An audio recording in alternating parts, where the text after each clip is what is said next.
It was 1917, and Britain was getting ready for its latest charge against the Germans. 3 years of battle, countless shells, millions fallen as men braved through mud and wire, yet Allied victories were still limited to feet rather than miles. But this time, it would be different. Deep beneath the battlefield, inching its way toward enemy lines across a secret network of tunnels, Britain's mightiest weapon was almost ready. If it worked, it would split open the earth and swallow the enemy whole. It was a plan so secret, the generals sent their men off to battle with nothing but a riddle. Quote, "Gentlemen, I don't know whether we're going to make history tomorrow, but at any rate, we shall change geography." By the end of 1914, only 6 months into the Great War, the conflict had come to a standstill. As the front line settled into a never-ending scar stretching from the North Sea to the Swiss border, all across the continent, attacks were launched in waves and stalled within minutes. Barrages fell for hours. Yards were taken, then lost, then taken again. With no clear results, the human cost was constant for both sides. Nowhere was this deadlock more brutal than at the Ypres salient, a bulge in the British lines that extended into German-held territory. Surrounded on 3 sides by enemy forces, every square yard of the position was within range of enemy guns. Though the British Second Army held its exposition out of pride and sheer necessity, they desperately needed to break out of the stranglehold, with the ultimate goal to push through to the coast, where German U-boat bases threatened Allied shipping lanes. But any advance from the Ypres salient was impossible, while the Germans controlled one critical piece of terrain.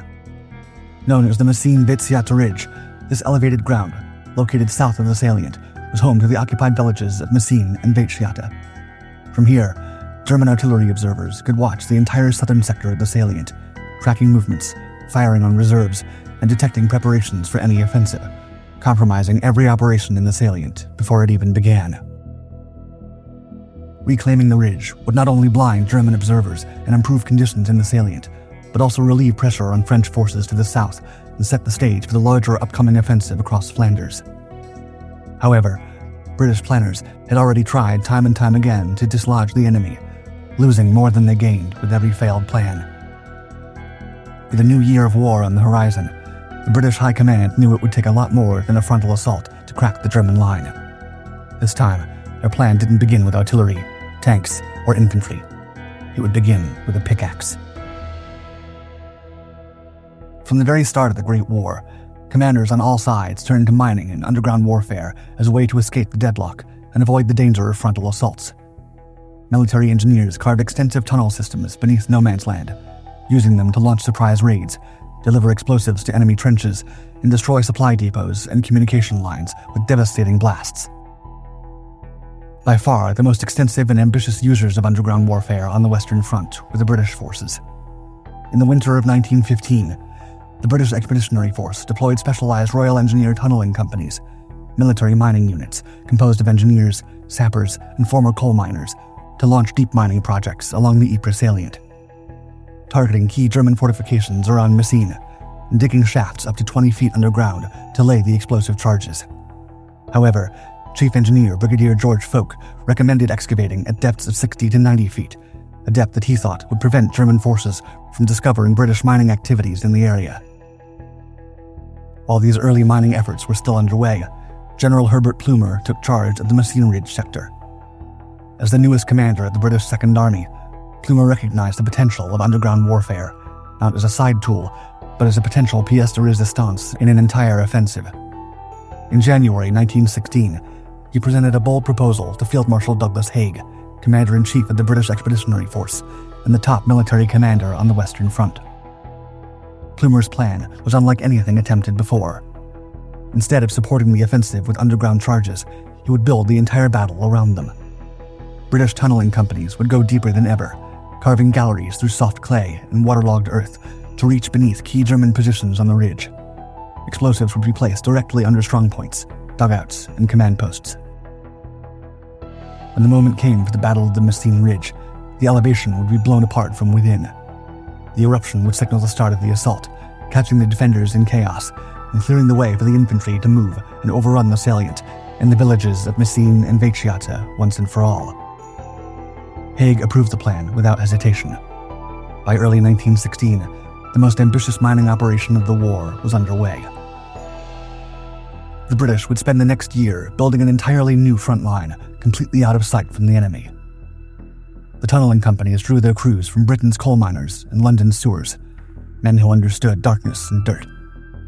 Armed with nothing more than picks, braces, and flickering candles, their primary technique was clay kicking, a method borrowed from pre-war sewer construction that proved perfect for the blue clay beneath Flanders. The clay kicker would lie back on an angled wooden frame, feet braced against rests, attached to a narrow spade. Using his legs for power, he'd thrust the blade upward into the clay, twist, and pry loose another wedge. Behind him, two men maintained the rhythm, with one catching the falling clay in sandbags, with the other loading them onto trolleys that rolled silently on wooden rails. Every single one of those movements was minutely choreographed in order to minimize sound. The spoil bags would be hauled up after dark and scattered where German observers wouldn't notice the fresh earth. Everyone knew even a single careless noise could be fatal, as the Germans were countermining, sometimes so close the British could hear their picks working through the clay. Despite the grueling pace, the tunnels grew, shaft by shaft, yard by yard. Each had a name, a target, and a narrow path forward, some even cutting beneath streams and old drainage systems. Crates of explosives were stacked in deep chambers. Ventilation shafts were hidden in ruins and hedgerows, while water seeped endlessly through the clay walls, forcing pumps to run day and night to keep the area from flooding. The work was so secretive that by the time the infantry above even heard about the plan, some of the mines had already been in place for over a year. Through nearly 24 months of continuous tunneling, the Germans remained clueless about the intricate maze of the Brits. By the spring of 1917, the British had finished laying one of the most ambitious explosive networks in military history. Beneath the slopes of Messines Ridge, 21 mines lay waiting, a total of 4.5 miles of tunnels carved through blue clay. Some galleries descended 90 feet below ground, others plunged nearly 300 feet deep. The longest stretched for more than a mile beneath no man's land, passing under German listening posts and countermines with extraordinary precision. Together, these chambers held nearly 1 million pounds of ammonal explosive. The scale was staggering. At Spanbroekmolen, one of the highest points on the ridge, where Germans commanded the best views into British lines, engineers had packed a single chamber with 91,000 pounds of explosive. The Saint-Éloi mine, positioned beneath the critical German strongpoint that had resisted multiple surface attacks, contained 95,600 pounds, the largest charge of the entire operation. At Hill 60, already infamous for bitter fighting earlier in the war, two massive mines waited beneath German trenches. Kruisstraat, where 4 separate mines had been dug beneath the German salient, held enough explosive to obliterate an entire battalion. By June, every chamber was wired and ready. Now, the entire Messines Ridge was sitting on a powder keg. With the mines ready beneath German feet, General Herbert Plumer turned to orchestrating the battle itself. In June 1917, his Second Army would strike along a 17,000-yard front from Saint-Yves to Montsorel, advancing a maximum of 3,000 yards in a single day, quite an ambitious goal by Western Front standards. Once the ridge was taken and held, the line could be pushed north in the coming summer offensive. This would be the opening phase of a larger campaign that would later become Passchendaele. 3 corps would spearhead the assault. The 2nd Anzac Corps, composed primarily of Australian and New Zealand troops, would storm the southern sector and seize Messines village, while the 10th British Army Corps would push straight for Veitchiata at the ridge's center. Finally, the 9th Corps would hit the northern edge near Saint-Éloi. Behind the lines, Plumer left nothing to chance, and the leader forced his divisions to practice on replica trenches built from aerial photographs. Plumer assembled over 2,000 artillery pieces for the assault, enough firepower to maintain a creeping barrage that would advance at walking pace across no man's land, shielding the infantry every step of the way.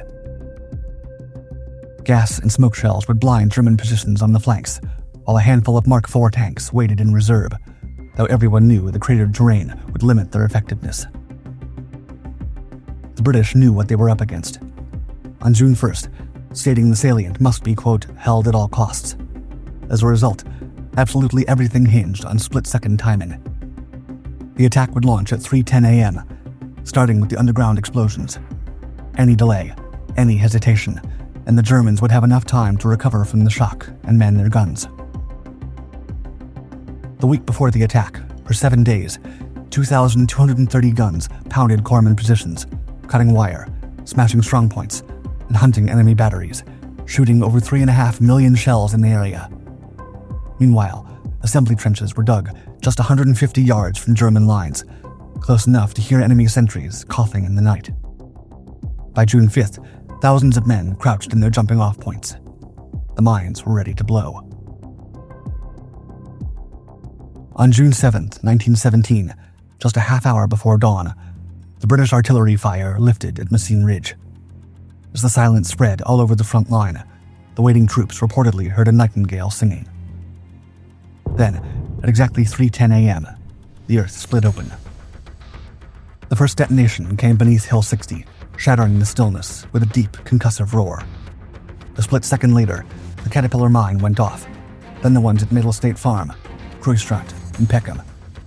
One after another, 21 mines erupted beneath the German lines in a rolling sequence that lasted barely 20 seconds, but felt like the end of the world.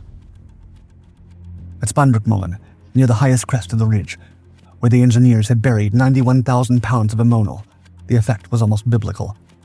The ground lifted in a slow, rolling bulge before bursting into a cone of fire and debris, leaving a crater more than 250 feet wide and over 40 feet deep. From one moment to the next, entire German platoons were gone. Just moments later, 3 miles to the south, the Saint-Eloy mine, with 95,600 pounds of ammonal, detonated with even greater force, completely obliterating fortified dugouts, machine gun nests, and entire artillery batteries, blanketing the surrounding trenches with a layer of pulverized ruin.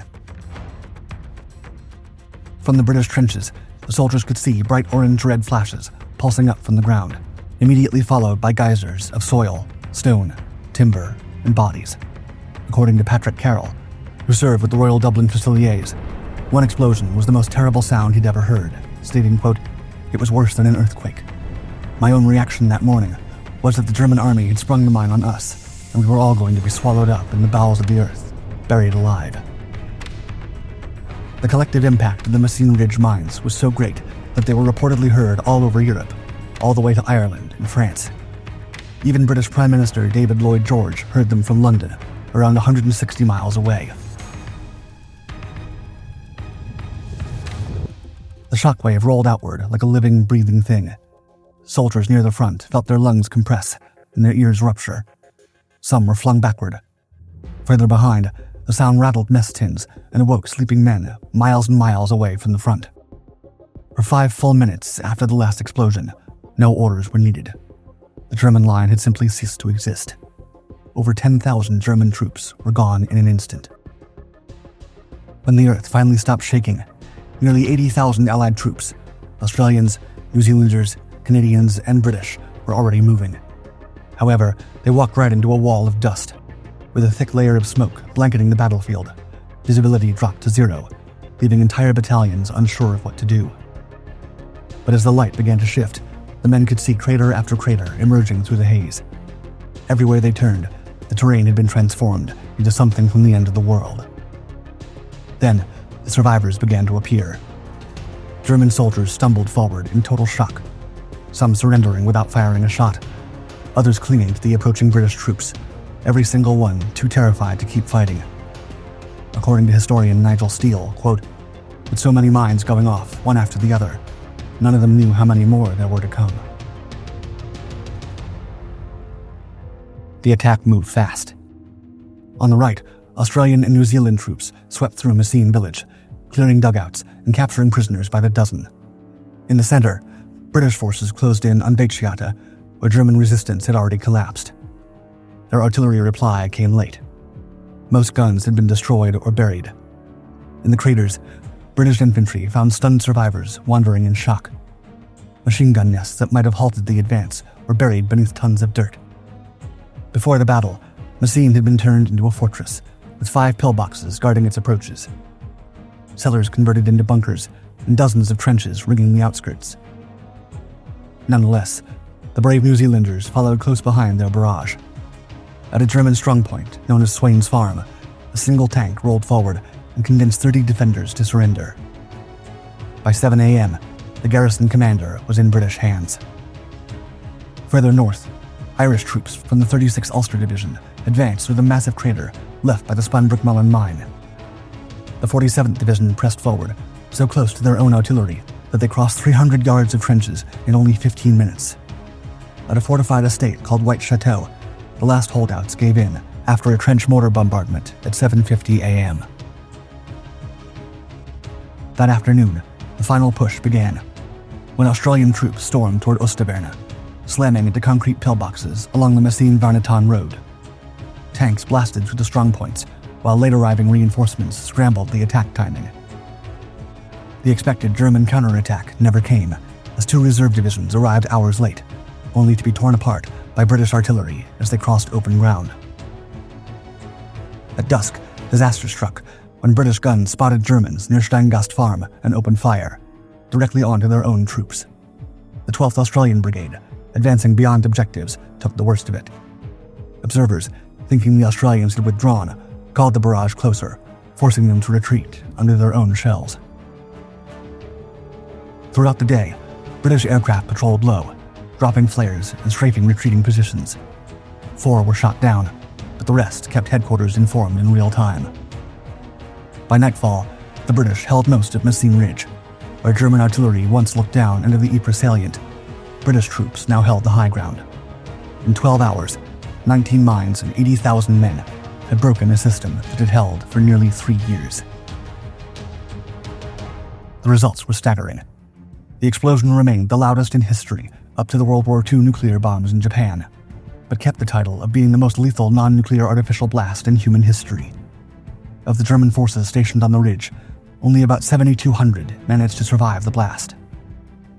Where earlier battles seemed chaotic, mud-choked, and ever slow, Plumer's attack was multifaceted, flexible, and fast. His meticulous attention to detail and cautious approach earned him the affectionate respect of his soldiers, as well as hero status in the British military ranks. Most importantly, the capture of Messines Ridge was a major success for the British, taking place at one of the most critical points of the war. But this perfect victory contained the seed of disaster. British High Command, drunk on success, convinced themselves they'd found the formula to win the war. Just weeks later, they'd launch a massive offensive at another Belgian village called Passchendaele, expecting to repeat Messines' success on a grand scale. At Passchendaele, there would be no mines, no year of preparation, and no Plumer. The offensive began in late July with ambitious goals: break through German lines, capture the Belgian ports, win the war. Instead, the heaviest rains in 3 decades turned the battlefield into an all-out swamp. By November, after 325,000 casualties, the Allies had captured the village of Passchendaele, by then a pile of bricks sitting on 5 miles of wasteland that nobody wanted. Today, the craters of Messines remain. The Spinbrook-Mullen blast site, now called the Pool of Peace, lies still and filled with water, a now serene site carved from one of the most violent minutes in history.